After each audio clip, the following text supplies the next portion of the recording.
Je suis dans une église à laquelle je prépare les gens à l'enlèvement. Le Seigneur n'a pas dit aux chrétiens que le ciel vous sera resté vide et je vais vous combler sur la terre. Le chrétien est préparé d'abord à hériter le ciel et après la terre.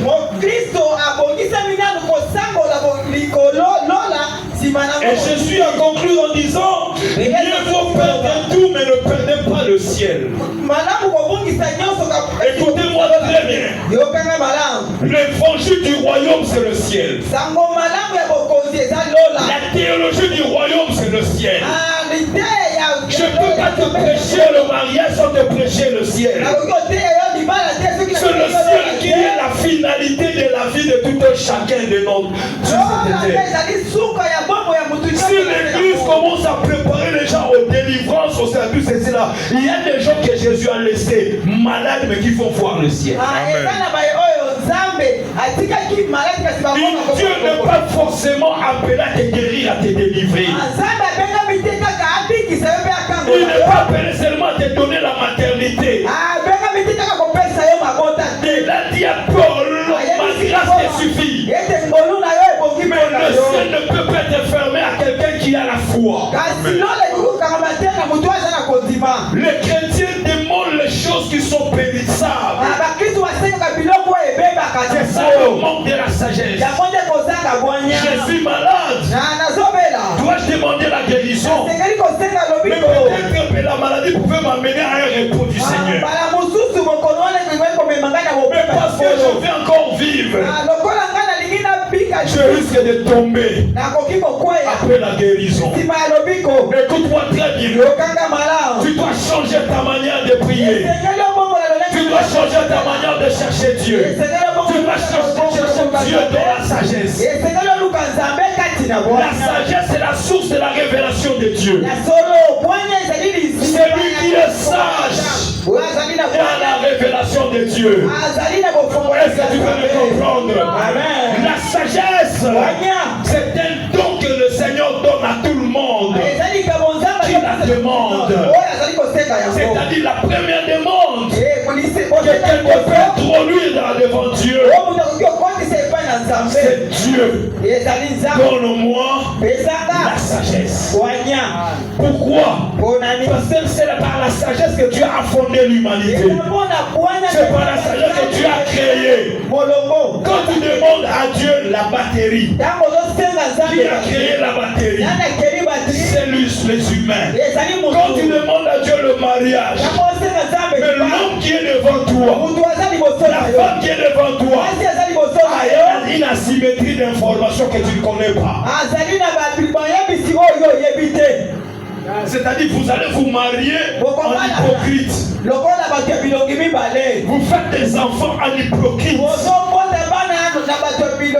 ne demande pas à Dieu les choses que les hommes peuvent acclamer. Demande à Dieu les choses que le ciel peut acclamer. La Bible dit le trône de Dieu est assis sur l'équité et la justice, couvert par la sagesse.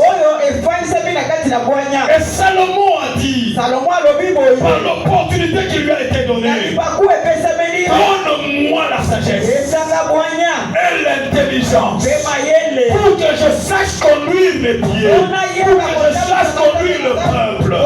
Oh bien-aimé dans le Seigneur, il n'a pas demandé de l'autorité, il n'a pas demandé du pouvoir, il a demandé la sagesse. Pourquoi Salomon a demandé la sagesse? Il a compris que l'agir de Dieu est sous la sagesse. Dieu ne peut rien faire sans appeler la sagesse. Est-ce que je parle à quelqu'un? Tout ce que Dieu te donne, il ne te donne pas par l'amour, il te donne d'abord par la voie de la sagesse. Et par la voie de la sagesse, il quantifie ce qu'il va te donner. Parce que dans l'amour, tu peux donner beaucoup de choses sans être quantifié et la personne va perdre. C'est pourquoi il peut t'aimer beaucoup. Mais l'amour dans la sagesse. Pourquoi? Parce qu'il sait que je vais te donner et que la sagesse t'accompagne. C'est pourquoi vous allez voir aujourd'hui, les gens perdent les bénédictions parce qu'ils n'ont pas pu précéder l'arrivée de la bénédiction par la sagesse. La sagesse est le lien par lequel le Seigneur fait déposer sa bénédiction. Écrivez, ça c'est ainsi dit l'Éternel par la bouche de son serviteur. C'est mon disciple, la sagesse est le lit par lequel le Seigneur fait déposer sa bénédiction. Comme David dit, c'est la bénédiction de l'Éternel qui enrichit. Elle ne se fait suivre d'aucun chagrin. Or, la richesse de Dieu est dans la sagesse. En d'autres termes, c'est la bénédiction de Dieu assis sur la sagesse qui enrichit. Est-ce que tu peux acclamer le Seigneur? Est-ce que tu peux acclamer le Seigneur?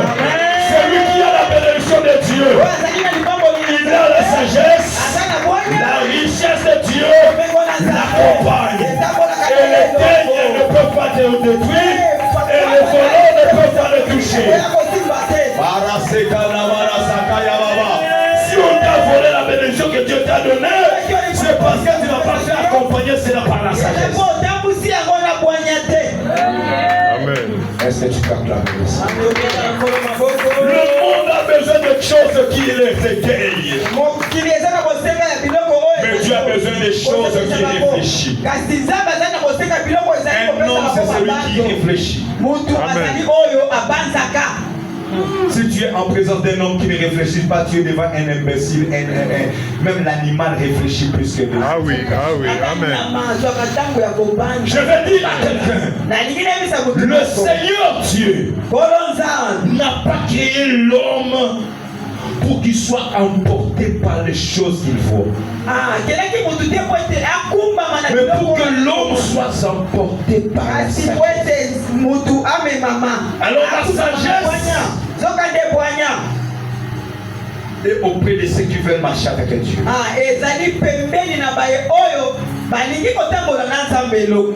Alléluia.